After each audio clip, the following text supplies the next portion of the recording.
Morning scholars. Today we are going to be practicing our knife skills and going off our knife safety tips.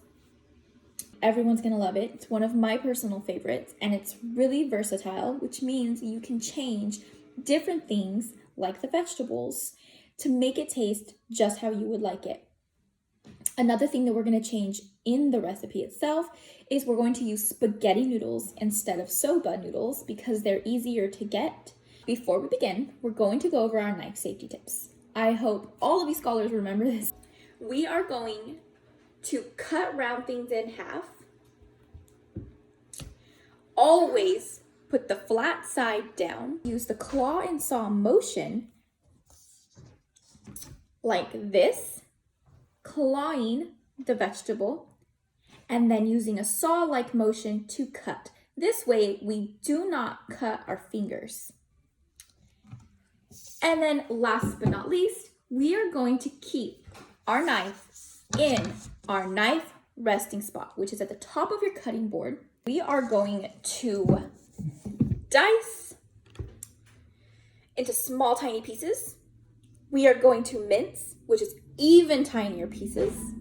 We will chop, and then we have slice. Keep in mind that it is something that you can change to either what you have on hand or what you can get easily. So I really hope you enjoy it. Let's get started. I'm going to add my spaghetti noodles, and I'm going to cook them for about 8 to 10 minutes or until soft. One way to test, a really fun way to test, is to grab a noodle when you think it's done and throw it to the wall. And if it sticks, it's done. We will slice and dice our carrots, slice our green onion, mince our garlic, chop our broccoli and chard, and then we will also cut up our cilantro. We are going to slice and dice the carrot first. We will take off the ends. Remember, in our knife skills, it says cut round things in half. So we are going to cut the carrot in half. And we're always going to have the flat side down. We are going to claw, hold the carrot with your fingers in, and use a saw-like motion to slice the carrot from the beginning to the end. We will take the carrot and we will just do a couple rough chops. And this is similar to chopping, but we are just going to take it one step further and get them just a little smaller to a dice. So for our mince, we're going to use a garlic. We are going to use our knife to peel, kind of makes it easier to peel our garlic. And it gets the outer layer off very easy. Just peels right off. Mincing is quite easy. We just needed to get it to very, very tiny pieces. So I'm going to set the tip of the knife on the board. My fingers are going to go above it, and I'm going to use a rocking-like motion to go back and forth. And you're going to just keep going back and forth until the garlic is in very, very small pieces. And that looks about good to me, so we're going to add that. We will chop this stems off for the most part. We can keep some. And then our broccoli, if you see, it's kind of breaking off.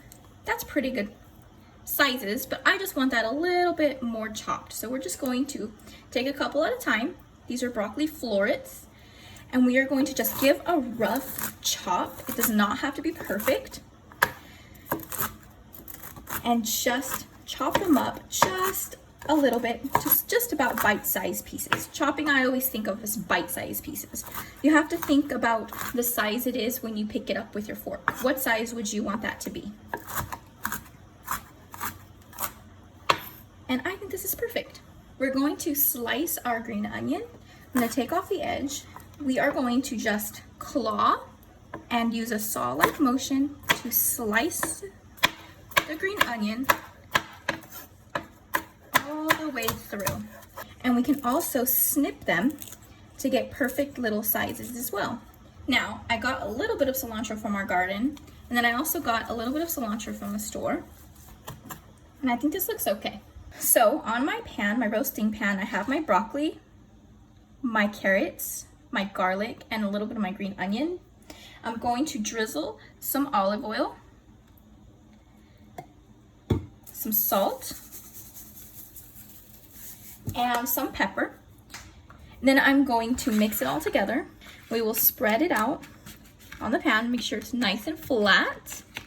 And then we are going to put it in the oven and we are going to roast. Now, to put it all together, we have our spaghetti noodles.